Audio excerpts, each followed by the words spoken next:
आयुष्यात पहिल्यांदा काहीतरी करायला गेलं की चुका होतात. तसंच माझ्याकडून पण आज झालं होतं. कन्यापूजन होतं. ह्याचा मोठा व्हिडिओ जेव्हा मी यूट्यूबला टाकला त्यावेळेस कळालं की भाजीमध्ये कांदा आणि लसूण टाकायचाच नसतो.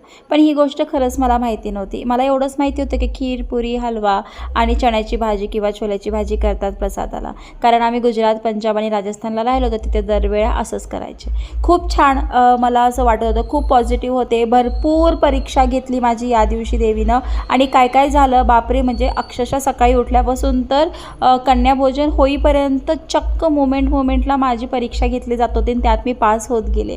ह्याचा पूर्णच व्हिडिओ यूट्यूबला टाकला, त्यामुळे तुम्ही नक्की बघा. आणि हां, कन्यापूजन करत असताना सकाळपासून तर त्यांचं पूर्ण जेवण होईपर्यंत मी निर्जल निरंकार होते. माझी फार हौस होते की कधी तर मला ग्रोथ मिळाली यूट्यूब, फेसबुक, इन्स्टावरती तर मी माझ्या पैशाने करेल. आणि खरंच आज मी खूप छान पद्धतीने कन्याभोजन केलं होतं. आणि हां, अजून एक गोष्ट चुकली होती ती म्हणजे भोजन झाल्यावर लगेच झाडू मारायचं नाही असं माझ्या फॉलोवरनी सांगितलं की ताई पुढच्या वेळी नक्की काळजी घेशील. तर खरंच मी पुढच्या वेळी काळजी घेईल. मी झाडू मारणार नाही लगेच. खरं भाताचे शीतं पायाला येत होते आणि ते मला चांगलं वाटत नव्हतं म्हणून मी झाडू काढलेलं. तर फुल व्हिडिओ यूट्यूबवरती आहे, नक्की जाऊन बघा.